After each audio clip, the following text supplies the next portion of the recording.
When looking for the king of podcasts, you're at the wrong channel. Well, excuse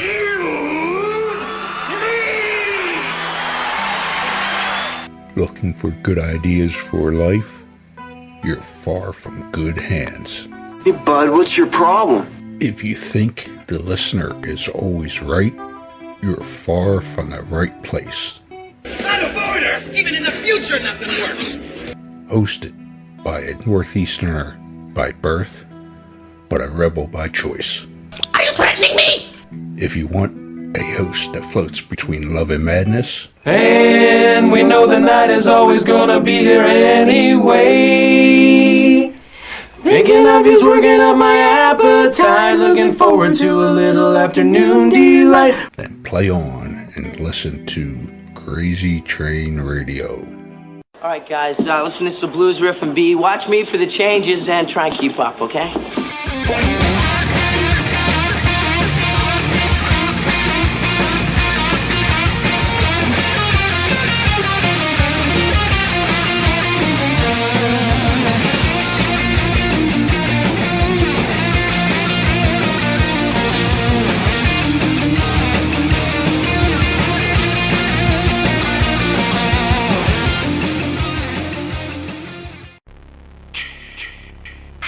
Hey there, Friday fans. We know how much you enjoy the movies. Enjoy grabbing your Friday merchandise and interacting with the Friday family, whether it be at conventions or during our particular watch-alongs. Well, when you're looking to get yourself masks, why not check out our friends over at Camp Blood Customs out of New York State and order your specific custom mask from any of the films. All orders are made specifically. Your needs and wants are. Make sure you find Camp Blood Customs on Facebook, Instagram, and all over social media and order yours today. Hey folks, it's your least favorite host in the podcast world, the Croc, Jonathan Steele. And boy, do we have a good one for you today.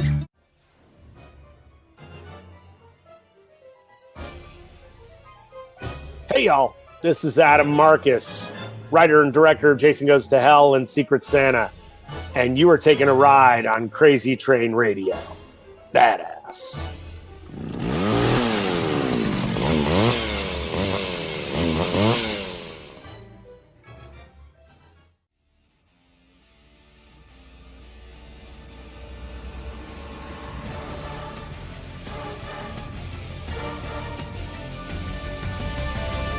So, ladies and gentlemen, boys and girls, children of all ages, we had an opportunity on Sunday, September 4th, the night before Labor Day, to check out this year's AEW All Out. And it seems it was a pretty good show. We'll get into it. But boy, was there some fireworks post-show. What? So, out there, Mike, where should we begin with this one? Should we go with the fireworks, or should Let's go with the fireworks, because I'm sure people have read or heard maybe full or abbreviated versions of.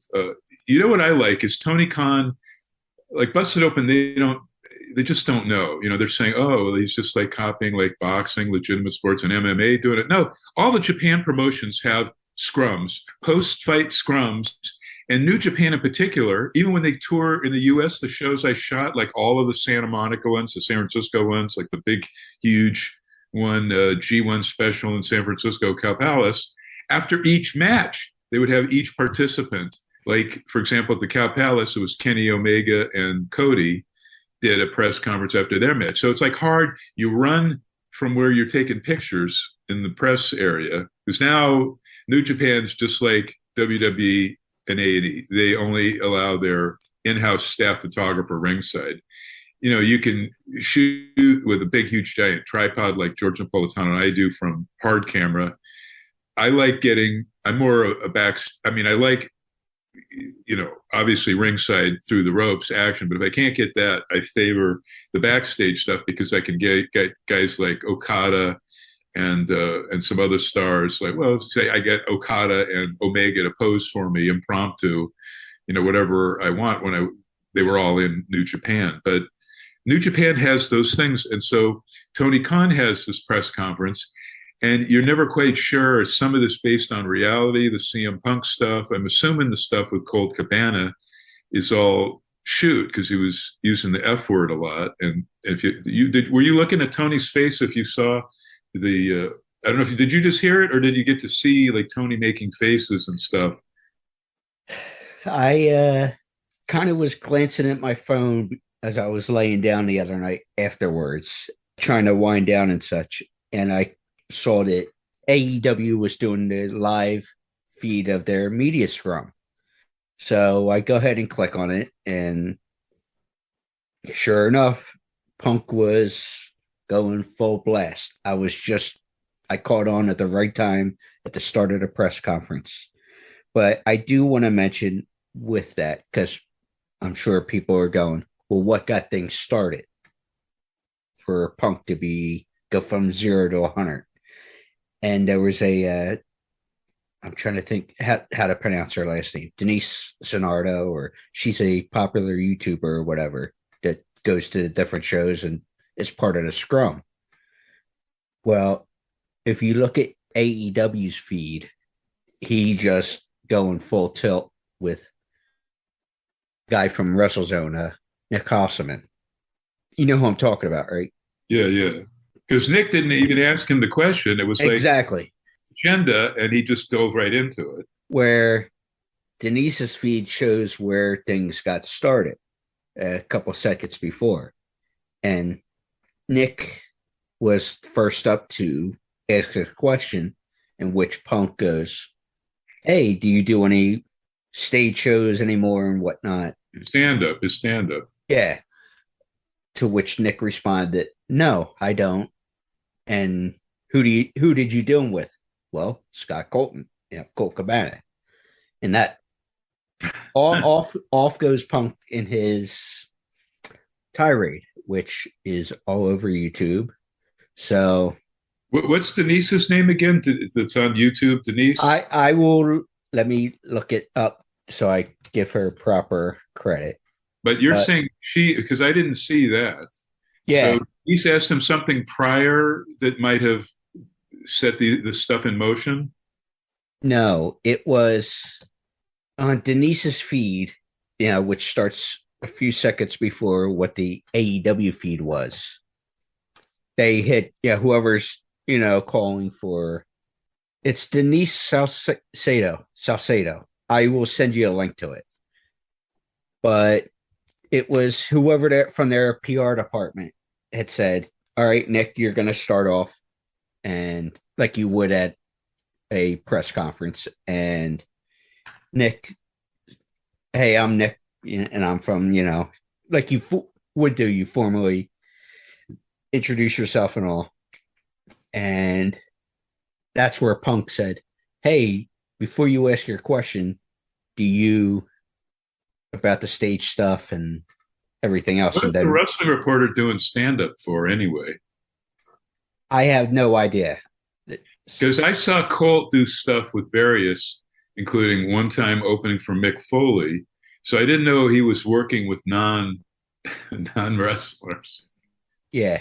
I don't know the particular story, but apparently Nick was doing stuff with Colt at one time. Can I say that? I hate hearing that because Colt Cabana is one of the nicest, friendliest guys. I haven't had any monetary interactions with him, but every time I've seen him, a zillion times at shows, at WrestleCons, being part of his, what was it called, 5 Cent Wrestling or something, where he would break down horrible indie TV matches. He had like modern day matches, and one time he had Tammy Sitch and me adding some commentary, $5 wrestling or something, I don't know, but this was like one of his masterminded things, and it was a scream. And he's a great guy. So I mean, I know we know, you and I and everybody knows about all the shit that went down with the suing of the WWE attorney, and that kind of didn't that lead to the breaking down of that relationship? Because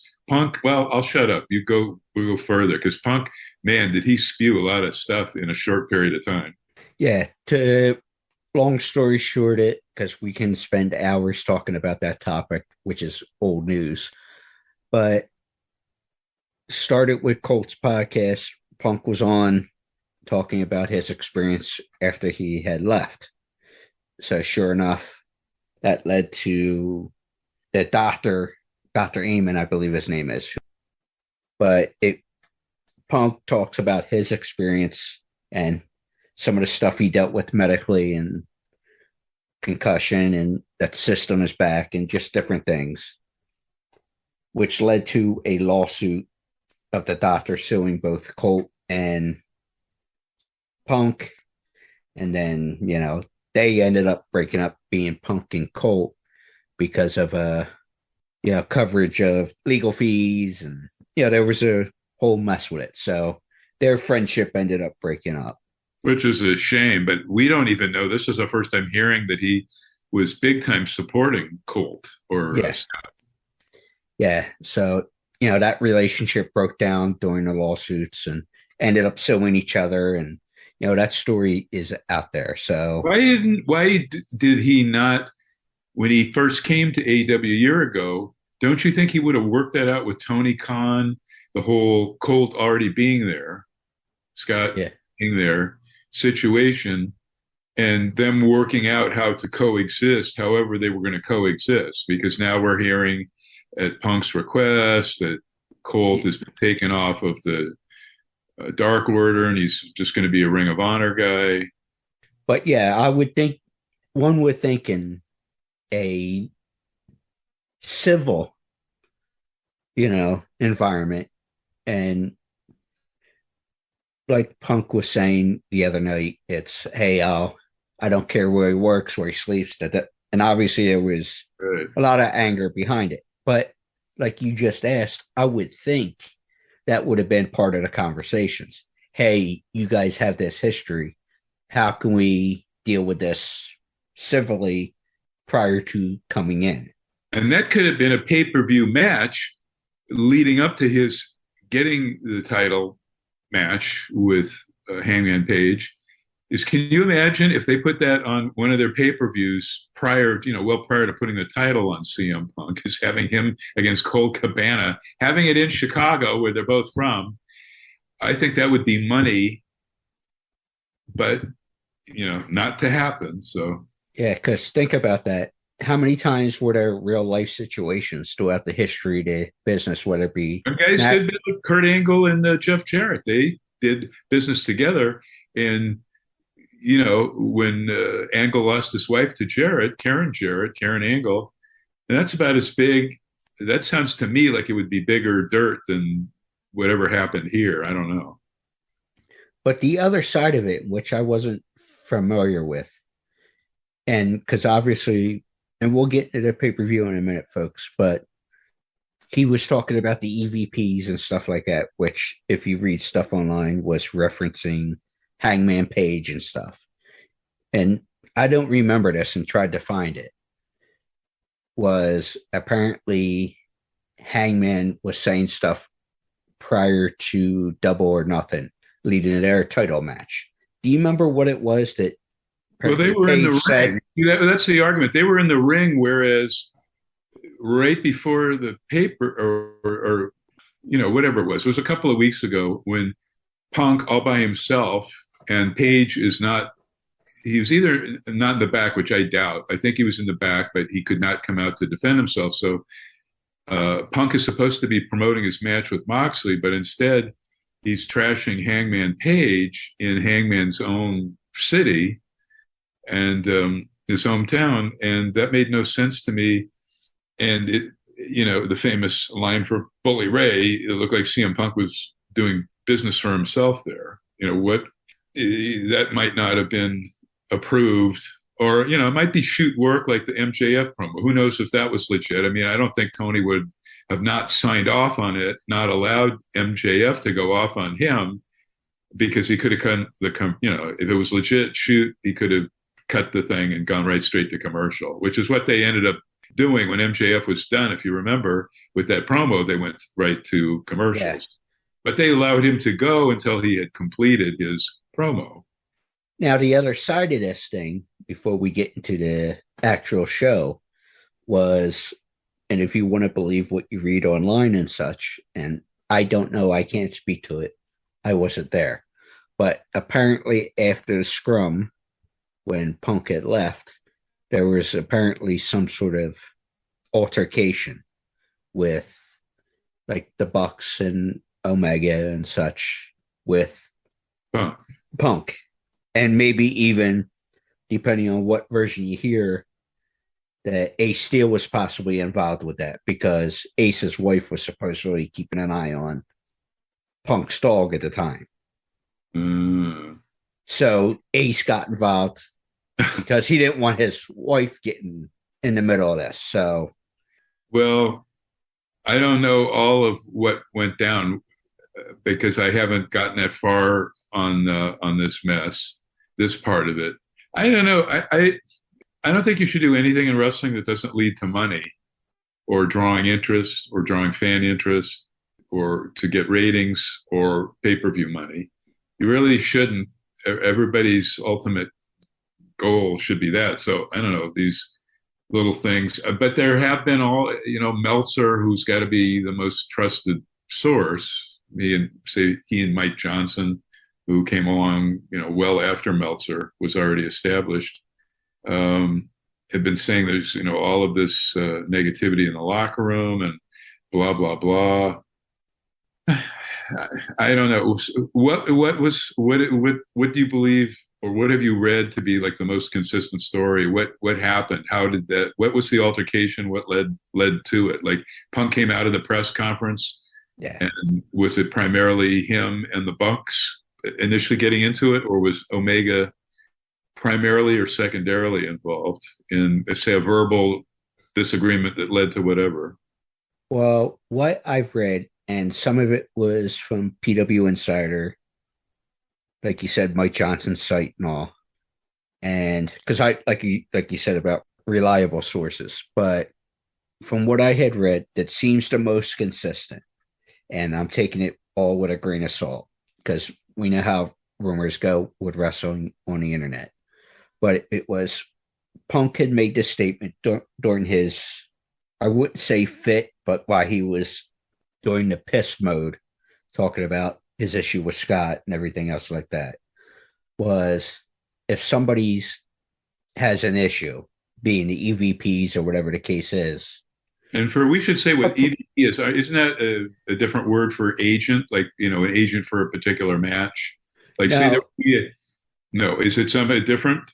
Executive vice president within the company. So who are we talking about is executive? Well, Cody used to be something like that, but he was not in that role at that time. Yeah.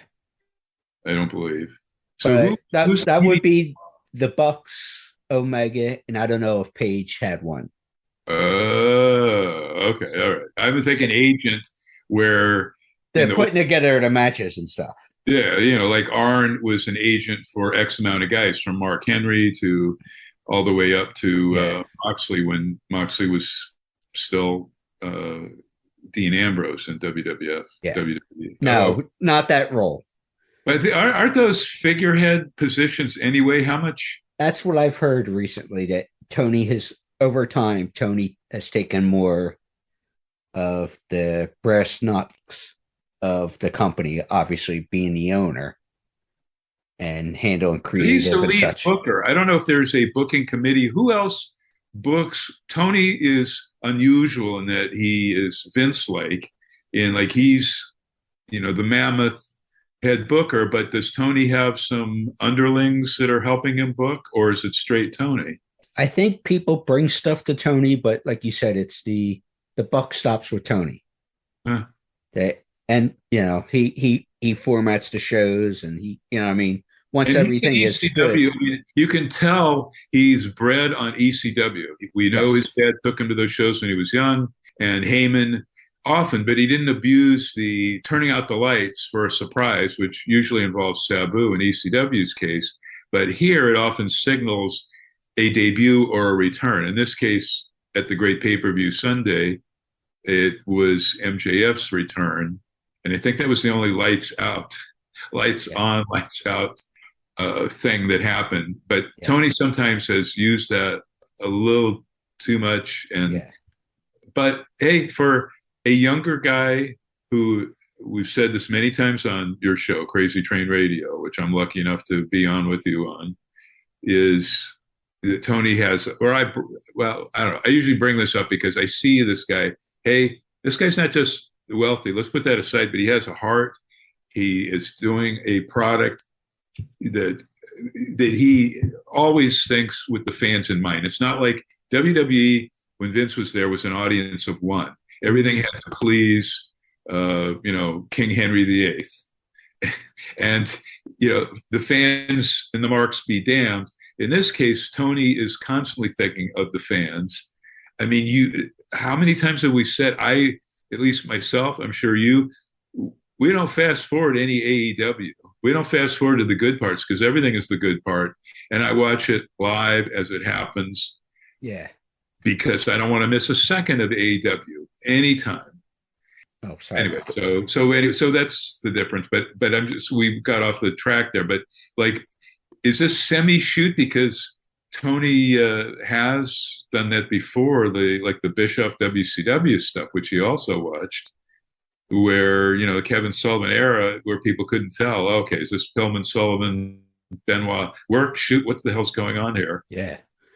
But that's what I'm curious to know. And as you say that, I go back to your original question about when we started talking about this particular topic was, did I see Tony's face? And I would say yes. And it seemed like the wheels were turning in Tony's case of how do I address this? So that leads to a bigger question for any heat that is legitimately there, or whatever the case is, between people who were part of the founding pillars of the company, being the Bucks, Omega, Page, stuff like that. CM Punk obviously expressed some issues, which, as we mentioned, they have their history, him and Colt, and then possibly this altercation, verbal, physical, whatever may have happened between Bucks and Omega and Punk and stuff. How do you address it?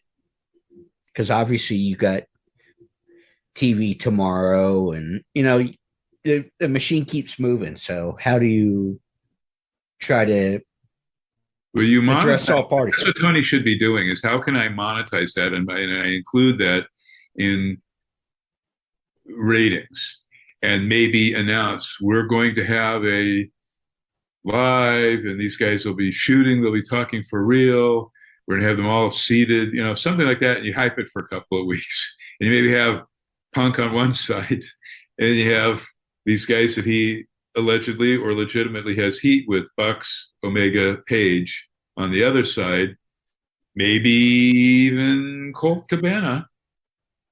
And then, I mean, man, you could have that is the very last, you keep hyping it, having it at the end segment. Sort of like when Tommy Dreamer did that on Impact for Wrestling Court. And he built and built and built to it. And even though it wasn't really serious, like in this case, where maybe the majority of it is shoot, X amount work. Yeah. But I would think you got to monetize it, and you got to ratings size it, because everything revolves around TV ratings, ad rates, sponsors. Yeah, try to make profit off it. Yeah, but also it would be something of interest to the fans, and that's where I say Tony thinks like a fan and loves and has a heart for the fans, whereas And now you see that because now he's almost got an equal in Triple H. You didn't have that in Vince, who disdained. If you ever see him on Broken Skull Sessions when Steve Austin brings up the word wrestling, and you see Vince crunch up his nose in absolute disgust at the word wrestling, which, did you hear about that tweet that the WW, was it during their pay-per-view or on Sunday when they just put out the word wrestling, and it kind of got buried, but they put out the word wrestling, which is very powerful, for them. I mean, from day one, AEW's been about wrestling. Tony Khan is about pro wrestling and beloved guy, all of that stuff. Nice guy with a heart. But now things are going to get very interesting. And I would think Tony has got to utilize something like that, this press scrum, worked or shoot or combo, and turn it into ratings and money. Well, speaking of that, and I will mention this even though we're getting ready to talk about All Out, folks, from Sunday. But I noticed that when I tend to DVR everything, and then I can sit and go through everything. And I was watching Raw this morning because I heard Braun Strowman came back and this, that, and the other. And but it was not the best way to bring him back. What the hell? Why would he get involved in a multi-tag match? Yeah. But I was watching the show, going through and all. I was like, wow, they're talking, they say wrestling. And I know you've said this to me on air before in terms of instead of medical centers, because they were talking about a medical facility instead of a hospital. They call them an official instead of a referee. So last night was the first time in a long time they constantly called the guy a referee. And they mentioned hospital with Edge and stuff. It's like, okay. Yeah, so we're getting back to like normal speak instead of the Vinceism stuff, which was like, it was insulting. And I don't want to call them the universe. They're fans. They're fans. They're devoted, loyal fans instead of this universe where everything has to be made bigger than it is, from wrestlers' weights. I mean, Andre was no more than 7 feet tall, maybe with lifts. But depending on the promotion, like in Houston and Los Angeles, my main home base, Andre, when he came in, would be billed as 7'5", and most every other territory 7'4" in the 70s. And the weights of guys like K-Stack Calhoun for years and years always billed, no matter where he went, starting with WWF as 601 pounds, and he was probably close to 480. We were talking about anyway. Yeah, we were talking about that the other night. Terms, but with these Vince terms, it was mind-numbing and so insulting to people's intelligence. You can't say the word wrestling when your product, World Wrestling Entertainment, clearly has the word wrestling in it. That's what they're doing. You're using all the same terms. They're saying suplex and sling blade and yada yada, headlock. Yeah. So we can have a 5-hour discussion on that stuff too. So AEW All Out. Obviously, the big take of the show itself. Well, there was two things for me. One being the tag match for the titles was probably the best match of the night. And the other thing being the return of MJF. So overall with the show, what are you thinking? Which way do we want to go with this? Oh, well, first I want to say, give respects to boxer Ernie Shavers, who died. I think he was 89. He had a famous match with Ali. I just want to throw that out there. Second of all, we were the first people, to my knowledge, Dory Funk Jr., the book just came like an hour ago. Mine hasn't. I know it was in the mail, though, like the Gewurz book. And did you not get your Gewurz book? Because I sent you 2 packages. Yeah, I got the one. At the same damn post office. If not, I'll buy you a copy because I don't have another one. And those aren't selling yet at my Barnes & Noble. I'll just get you one. But here's the back with a ton of photos. I actually have one photo I gave Dory. I didn't think I had any photos in it because I just learned of this book through you a couple months ago. But a photo I had personally given is in here. They don't credit the photos at all, but that's okay. It's a terrific book. He's actually going to do a new one called The Next Generation will be his next book. But the last of a great breed. We had Dory Funk Jr. on before any other show, to my knowledge, to promote this. And I thumbed through it. I read a couple of chapters. It's outstanding. There's tons of Japan stuff, tons of them training Jumbo Tsuruta. Anyway, back to the pay-per-view, which I loved it. I mean, I get kind of tired sometimes, mainly because I'm getting old, but there was stuff going on at all times. I'd like to almost start with the buy-in show. They gave away some tremendous matches. They started with the Ty Mello, she's now Ty Mello, tag match for the AAA Intergender Championships. She and Sammy defending against Ruby Rose. Ruby Riott.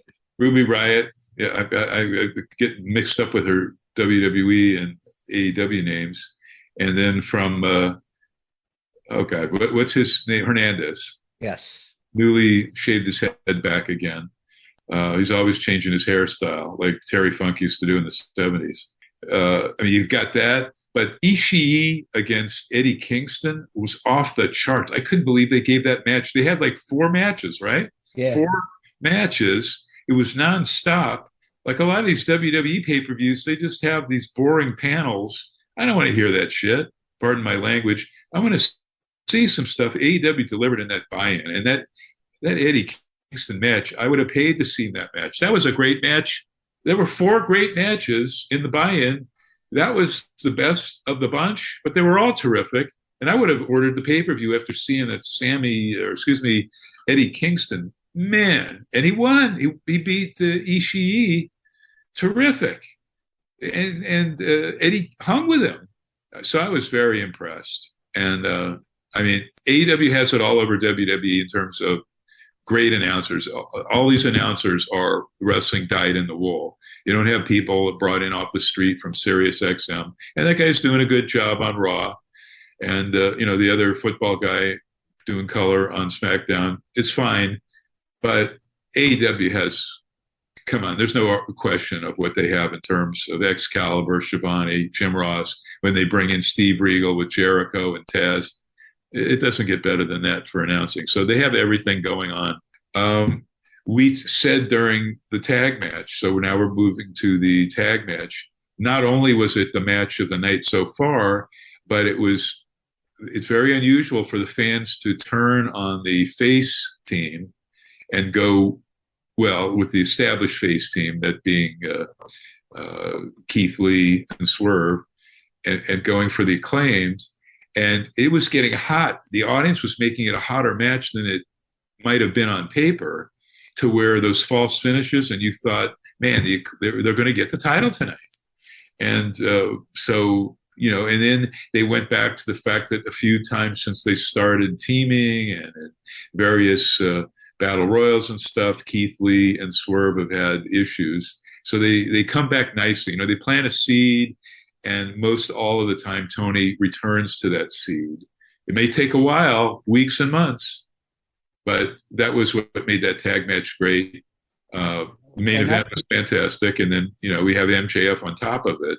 But there was a ton of great other matches too. The women's 4-way was very, very good. Yeah, that's why I asked you since you were talking a tag matcher.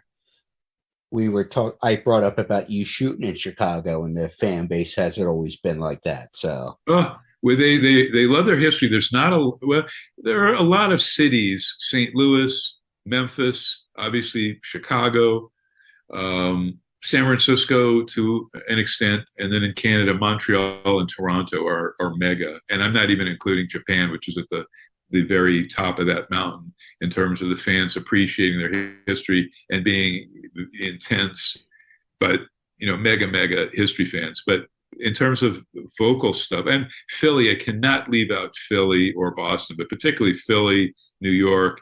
But Philly being the home base of ECW, those have to be still, to my mind, possibly either on par with Chicago or eclipsing Chicago for rabid fans and fans that won't put up with bullshit and who have a mind of their own and would not let Vince McMahon, lead them.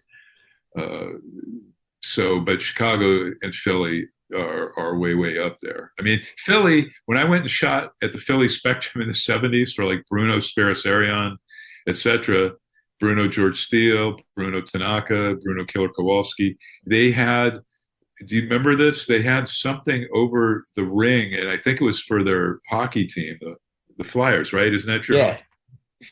Where like it would catch bottles. You know, it was like a mesh cage to catch shit that the fans might throw. Throwing, yeah.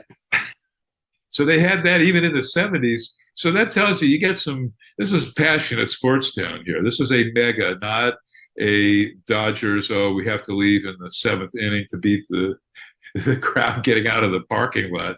No, these are fans that are going to stay to the end and beyond and throw stuff if they don't like shit.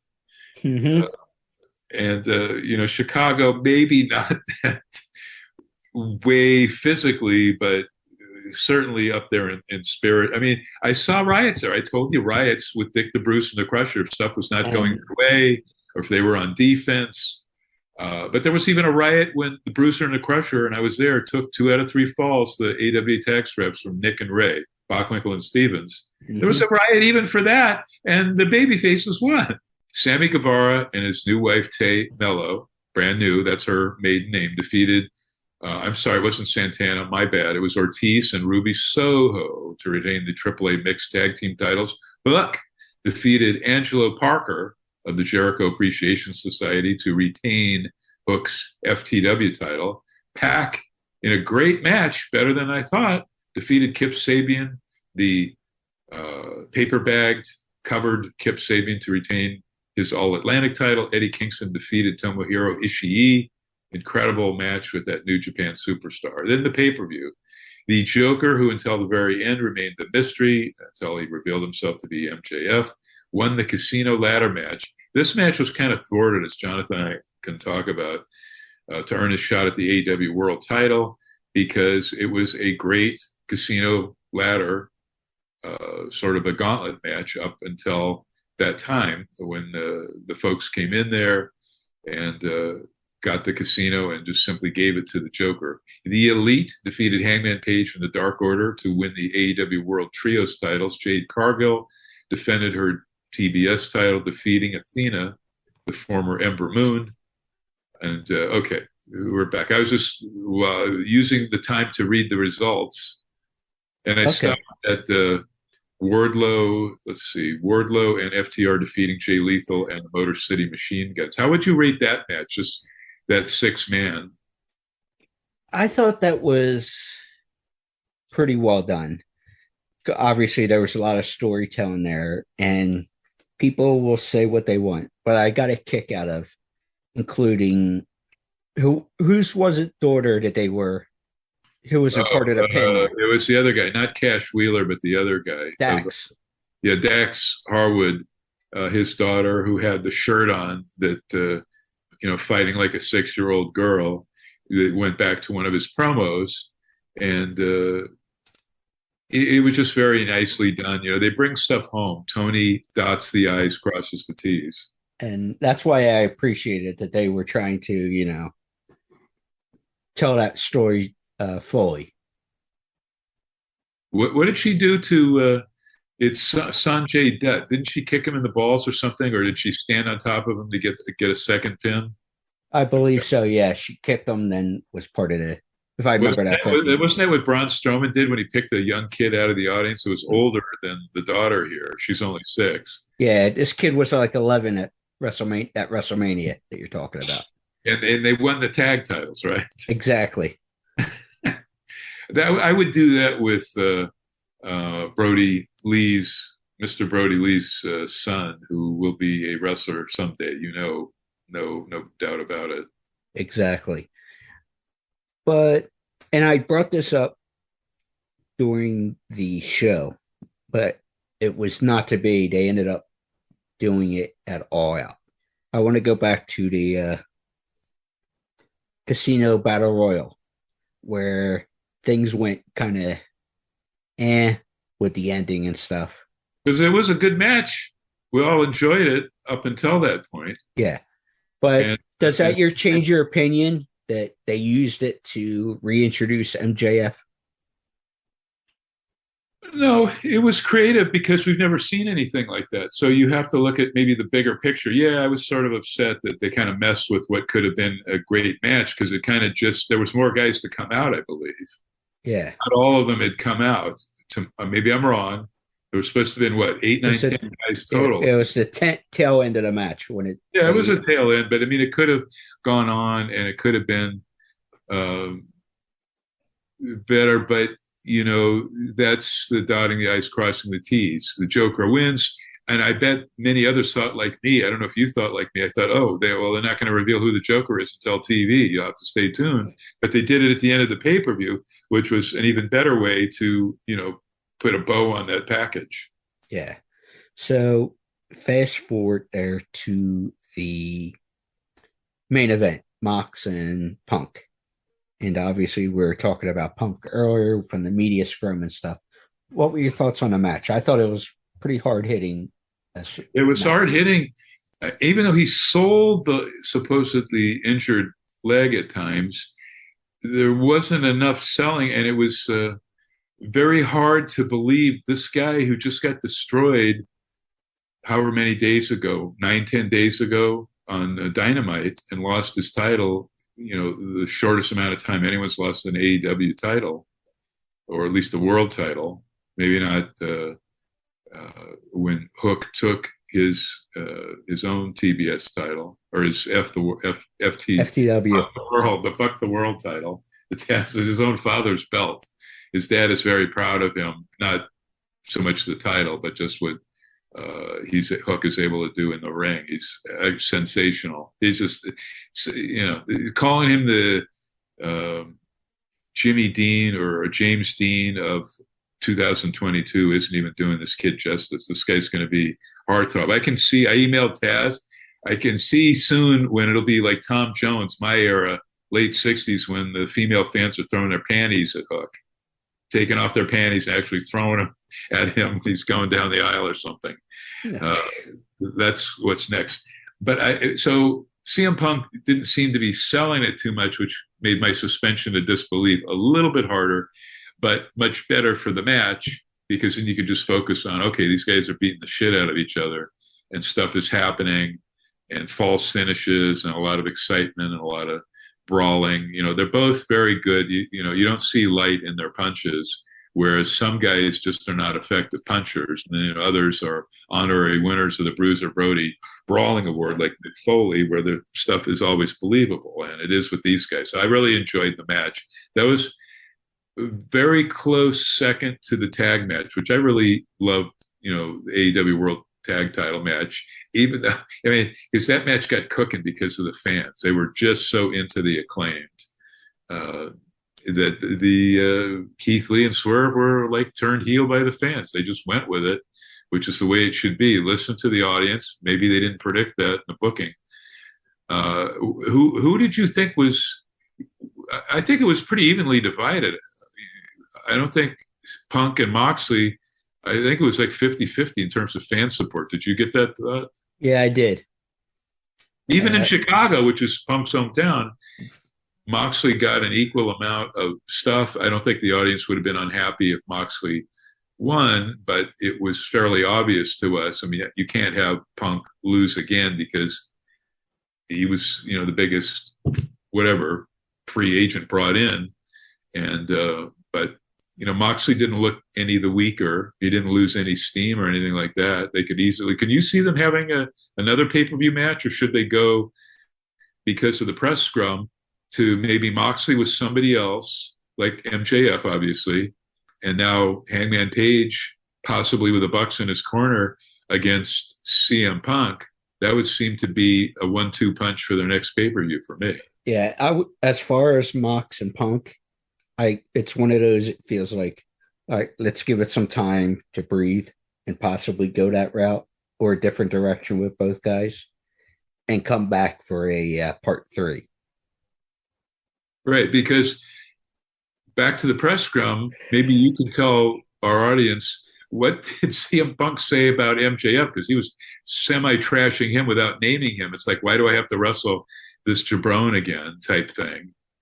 And, maybe that is more work because they had some incredible. I mean, the build was incredible, and then Punk, and both Punk and Wardlow going over MJF.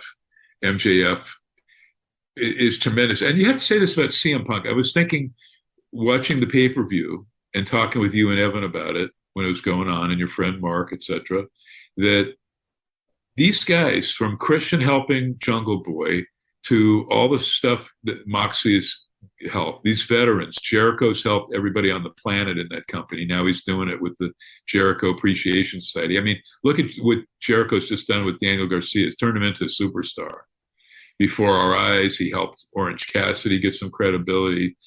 All of these different guys they brought in, even Bryan Danielson elevated Daniel Garcia to the nth level. These, I wouldn't call them even grizzled veterans because all of them can still go. Jericho is still amazing.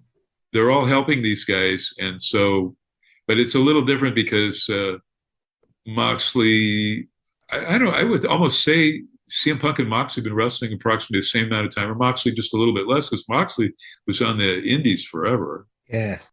You know, Punk I got to see in Ring of Honor. I shot him even in smaller indies like a group right in Pittsburgh proper, Norm Connors. I think it was called the IWC. He had tremendous cards using a lot of TNA talent.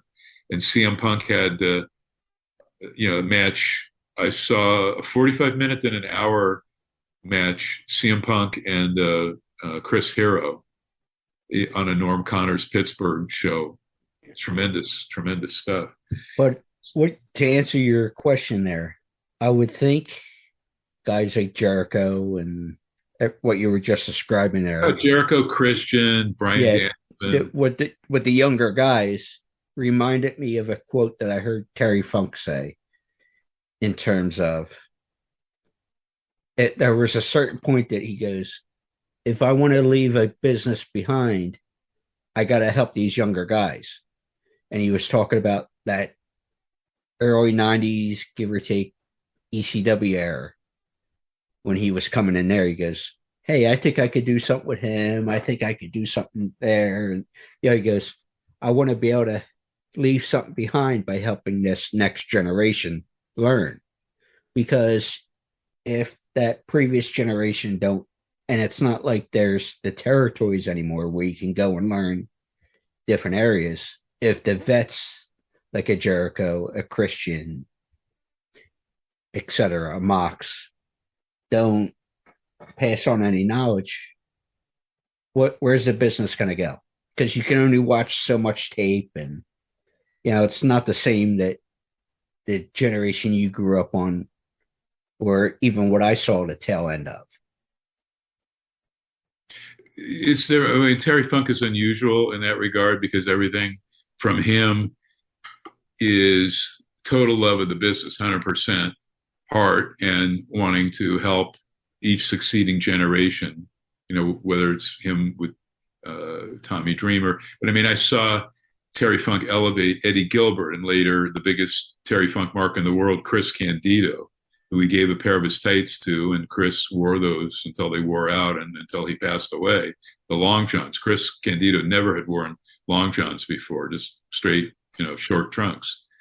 And another quote from Terry Funk is, there's never a bad day in pro wrestling. Every day in pro wrestling is a good day.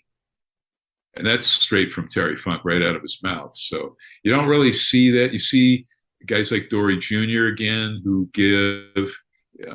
There are others who you really can't say that with, guys from their era, territory guys that are still around. And I'll throw it out there. Hogan got better later on, but he was usually looking out for his own clique, in my opinion only. The Beefcakes, the Jimmy Harts, Knobs, maybe to a certain extent Greg Valentine, but he had his clique of guys, and I appreciated he was showing loyalty to his friends. That's a great quote, but you also want to help the next generation, exactly as you said. But we see a lot of that in AEW. I mean, even guys like when Tully was still there, Arn Anderson, look at even, what Dustin Rhodes is doing. It is pretty phenomenal. And I don't know how many guys you could cite in WWE that are maybe the guys that go from main roster down to like Ricochet down to NXT. uh, they're really helping elevate guys. Dolph Ziggler, who's really an incredible guy, he's really should be recognized for more. But so I know that's cool. I mean, overall, I mean, how can you? I guess maybe the match that I was a little depressed or expecting more out of, and I think we all were hoping Athena, the former Ember Moon, would take the strap from Jade Cargill. What did you think of that match? That was my least favorite match because, come on, this girl has not. You bring her in with all of this glory and big deal. And if you shoot her down in her first match, what if you even just had a draw or a count out of the ring or something, which I know fans don't always like double countouts, but something to keep that going, because otherwise Jade Cargill, there's like absolutely nobody on the horizon. I don't even think if they paired her heel with Britt Baker, Britt would of course be the face, but like Britt would get destroyed. So there's like nobody they can put against Jade Cargill on the horizon. Other than maybe they're gigantic, the Native American, what's her name that Vicky Guerrero manages? Nyla Rose. That might be fun. Somebody that could, a big slobber knocker with those two gals. What else did we have? What did you think, though? Tony Storm, that was the right decision in the women's. Because then you have that built-in story, which I think you were going to go with anyway, for when Thunder Rosa is able to come back from hair injury because of the relationship they were having on camera. Let me ask, would you have not had, I've heard and I've said arguments to both, but I would have thought the money would have been keeping Punk and Moxley apart until the pay-per-view, not have them have that match the week before or the week and a half before where Punk dropped in under 3 minutes or 3 minutes 15 to Moxley. I would have had them not touch and just have the fans salivating until they got in the ring and face to face each other. Maybe a press signing. I don't know. If you do contract signings for all the big title bouts, that's great. But if you're like WWE and you just do it when there's a TV need for it, you don't do it consistently all the time, then it feels like bullshit. AEW rather, I can't fault them in that department yet. Really little, if anything, I can fault them on because their TV's so damn entertaining and fun. Whereas even still with Triple H, sometimes matches are plotting. If you have a match that may not be that great, go on for 3 segments with 3 commercial breaks, then you're testing my patience. Yeah, I would have held off in the unification until the pay-per-view. Because it just didn't. I mean, if you're trying to pop a rating, which I think they did 1.3 million or something for that, then okay, it can be justified. Another match, so that match at least was competitive because Athena seemed to be really giving it to Jade Cargill, who showed up, debuted with new hair, not the short bob blonde wig or weave, but now she had long dark hair out of the blue. We didn't get any warning about, we didn't get an Iggy or a heads up on that. But the Christian Cage defeating Jungle Boy, that wasn't even a match. That was kind of a bummer. I don't know how or why it was booked that way. Hurt injury. One of them has an injury, legit injury. Does Christian have that's what I was hearing. So okay, well that makes sense. But aren't you like with? I could draw a parallelism with Dom Mysterio.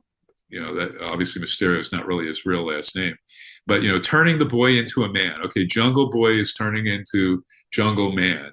Jack, the real guy, and to have him just like destroyed the first big singles match, the first feud, really getting him over. Okay, that'll bring it. So, but okay, I understand if Christian was injured or maybe both, but I'm thinking more legit, just Christian. Jericho, Bryan Danielson. I was a little Jericho went over. Yeah, he went over Danielson. How about, what did you think of that match? That was a banger match too. I enjoyed that. Crowd was into it, and I didn't think it hurt either way. It was weird, the Danielson match. I guess it was the it looked like he was getting destroyed. Garcia got all that offense in from like the first 65% of the match when they were on TV on Dynamite. It looked like Garcia was like just destroying this historic, beloved, legendary young veteran in Bryan Danielson. And, you got to say, wow, Danielson was just really putting this kid over big time to the nth degree, creating and this mega star. Now Daniel Garcia is like mega, and he's involved in this Willie or Won't He? And, they were showing him at the pay-per-view kind of forlorn that Jericho won, and now he's bragging that he's, the greatest sports entertainer of them all. You just say sports entertainer, but now you can't really, that's not going to be able to last that long, because no longer are they using that terminology. Now they're thankfully calling them wrestlers in WWE. So that won't go too many months more. Do you think they can still get mileage out of the Jericho Appreciation Society being sports entertainers, not wrestlers? I think if they do keep the JAS together, they will. Jericho's always been 3 steps ahead of the game. I think he'll come up with something creatively to help keep that going. And how about this? How many different Jerichos, just in AEW alone? The Painmaker, they're doing Lionheart, which is the one I saw him in Japan against the Ultimo Dragon. Shot quite a few of their matches there. Jericho also in UWA Mexico as Lionheart, against and teaming with Owen Hart. But all of these different, the Wizard, Le Champion, and the guy with the champagne, he's been really given license to bring not just his old characters, but create new ones in the not even 3 years AEW's been around, or I think it's been just shy of 3 years now. How many different personas has Jericho had, and they're all entertaining and great. He's amazing. That's what makes him good. So do you think I think he's the GOAT, or they say Moxley's kind of the heart and soul. I can make a case for Jericho being the heart and soul of all of AEW, because when he came, it transformed that company. That company packed with stars from the get-go, from my standpoint, a Pro Wrestling Guerrilla Los Angeles basis, from the refs like Rick Knox, Excalibur the announcer, former wrestler, all of that talent, and we're talking all of them going in and out, Cody, Omega, Bucks, Page, in and out of Pro Wrestling Guerrilla, with some Ring of Honor thrown in there. Orange Cassidy, that's the first place Meltzer and I ever saw him, was Pro Wrestling Guerrilla. Yeah. And to answer the question, it would be, I would think Jericho, like you said, there was a bunch of stars, but Jericho gave it that national, or some may even say international, thumbs up, because he had that 20 years in WWE, but also had his time in Japan, WCW, and he's been around. So he kind of gave it that thumbs up of credibility. And he is really pro AEW. He's gotten into a bit of a war of words after he heard what Hunter said to Arwani on whatever that was, a radio show or a podcast, Ariel Arwani. And he gave it to him. Like, for a long time when he first joined AEW, Jericho would not trash Vince or WWE. He was kind of more politically savvy and smart. But now he has no problem giving them shit and calling Hunter out when he feels like Hunter is maybe not being honest in Jericho's mind. Yeah. So I love that about Chris. And you remember too, like, he was misused quite a bit towards the end. Like the last year and a half, he was kind of misused in WWE. Not so in AEW, where the fans have gone crazy for him. The music stuff, everything. And it's amazing to see. Okay, how about Sting, Darby Allin, and Miro beating House of Black? What are you reading into that? Because Aleister Black asked for his release for, he needed mental health time off or something. I don't know where that's coming from, and maybe you can illuminate us on that. but Tony refusing to give him his release, he does the bow or curtsy at the end of the match after losing. He's the one that dropped the fall, right? Yeah, which is rare for when House of Black drops a fall. It's usually not Alistair. Yeah, the leader of the group. Yeah. So what are you making of that situation? There's some weird politics. We've been talking at length about CM Punk, but there's some problem there. And I don't know why you would think Alistair was like totally super happy, that I think Cody was the guy to bring him into AEW. exactly. If anything, if there is a mental health situation going on, and I'm not going to make light of that, I think right now you might just get some time off. Yeah, Just yeah, kind of like what they did with MJF. Just get a little time off to, even though they're only doing one show a week.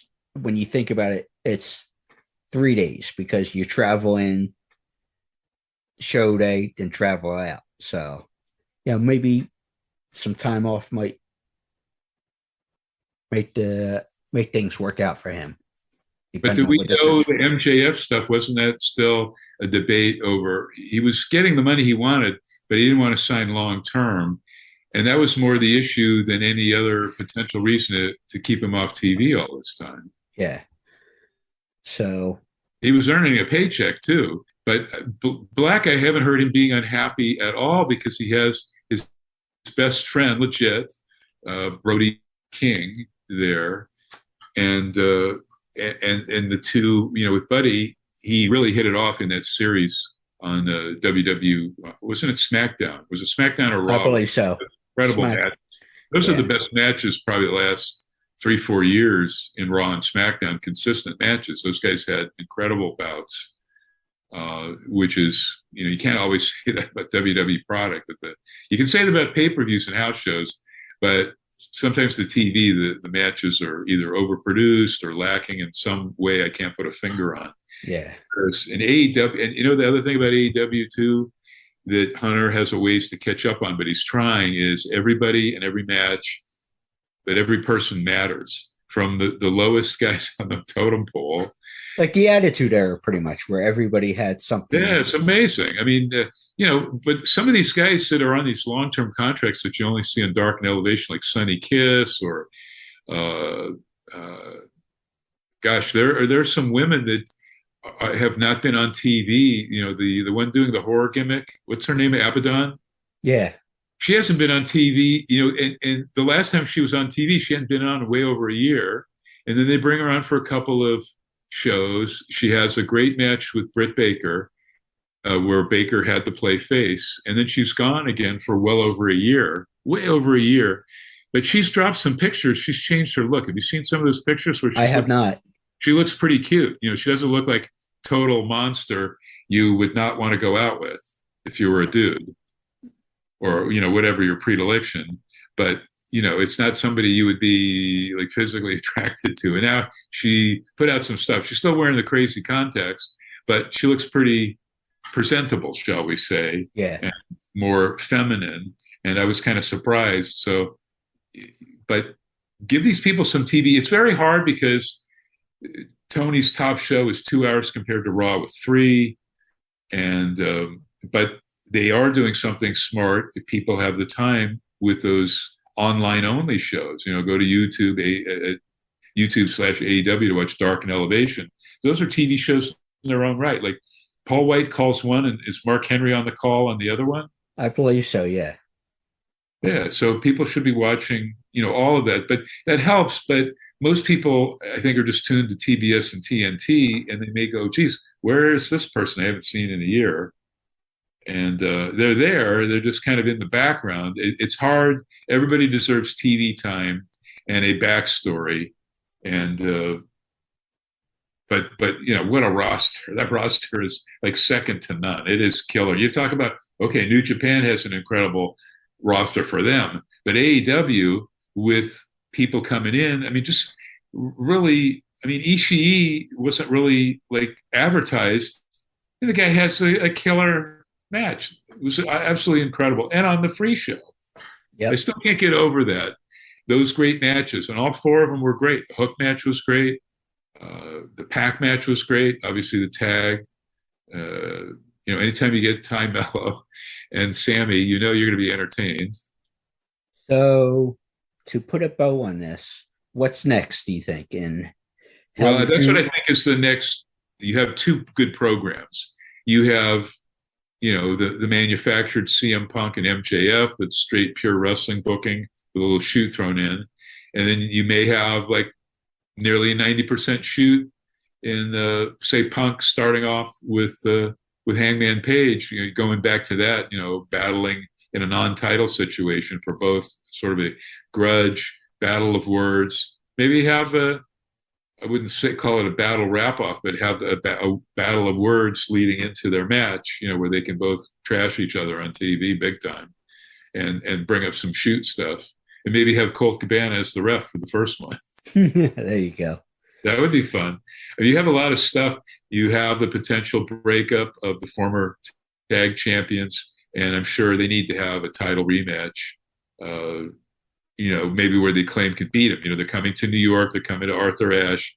That would be the backyard of the Acclaimed.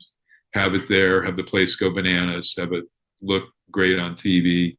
So there, you have all kinds of things coming out of this pay-per-view. There's always, the leading into the next thing when Thunder Rosa gets healthy. And then we haven't even talked about what is going on with her and Tony Khan, because he kind of sounded like he dissed her, unless that was sort of a shoot. But when she goes against Tony Storm, that's going to be incredible.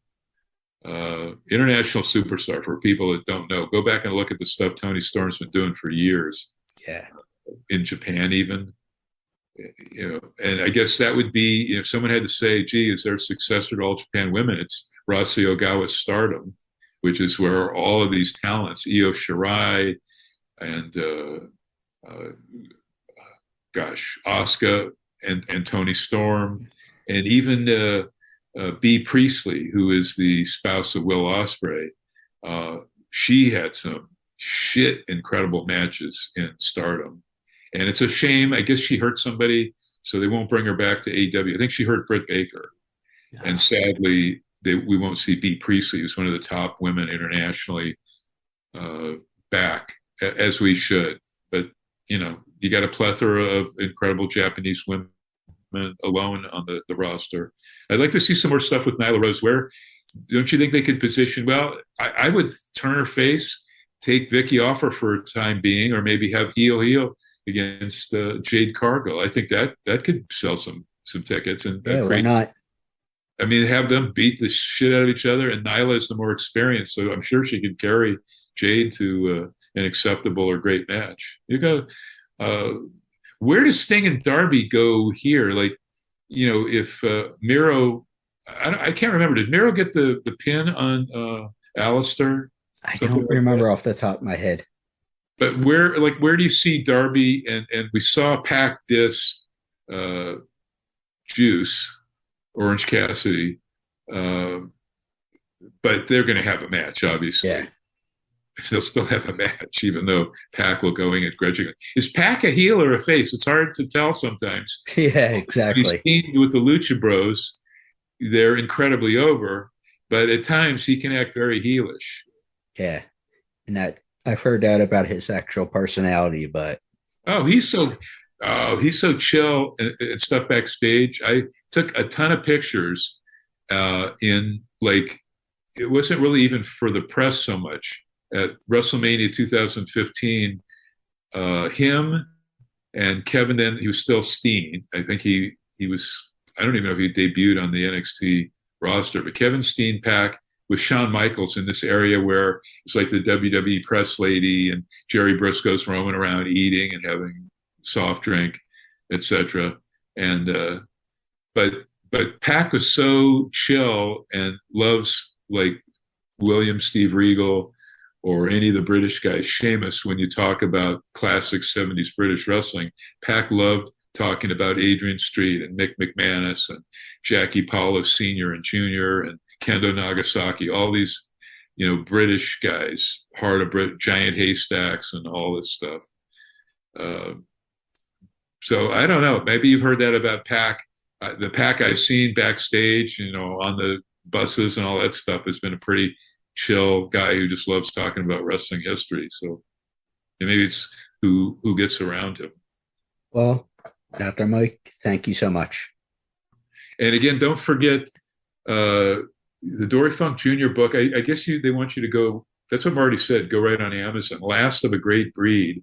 But this is, Terry put out a book. He kind of got ripped off by the publisher, same publisher that did Dusty and Bill Watts, and Steve Williams books. But this one, because the Funks are in charge of it, they did a real nice job. And that photo here on the front, that's in Los Angeles.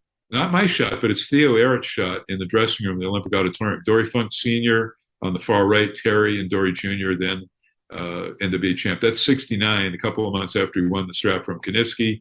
He was in to actually Russell Blassie in the Battle of Los Angeles. Territory, very short territory war. Vern Gagne with Jack Kent Cooke at the Fabulous Forum. Jack Kent Cooke owned the Lakers and the Kings, the hockey team, versus the long-established Cal Eaton, Jules Strongbow, Mike LaBelle, L.A.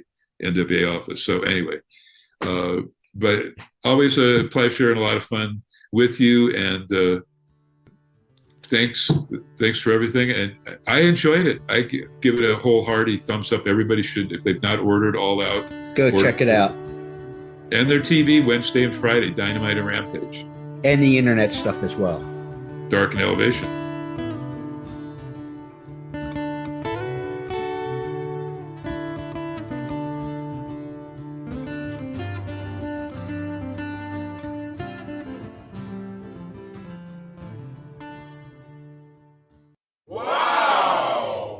Thinking your day is bad and really looking to make it worse?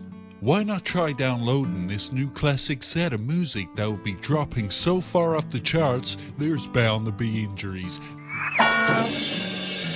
Now that's what I call depressing. It's gonna make those who are even close to having the slightest glimmer of hope want to jump off the highest of planks. For those that are getting Now That's What I Call Depressing, you'll be getting that song that reminds you of that relationship with those cougars, Wrinkled Ladies.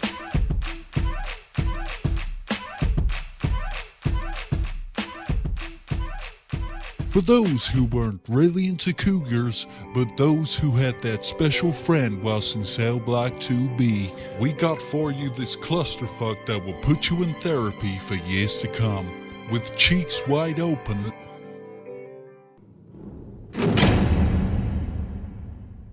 Who the fuck writes this shit? Oh hell, we're still recording this commercial. Always with you, it cannot be done. Those that rather have it out than in. This loaded hit will be dropping soon, farthing in the USA. For those who place their order by calling or ordering online, the next 100 folks will receive their choice of either a noose of good quality that won't snap, an installation of a new outlet next to your bathtub so you can now blow dry your hair in a full tub.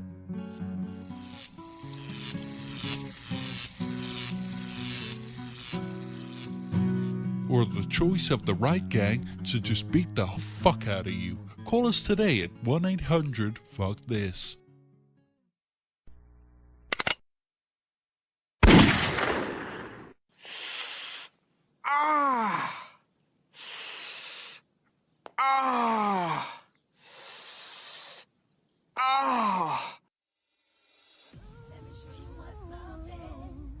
Let me show you how to move your body, move your body, move body, body, body.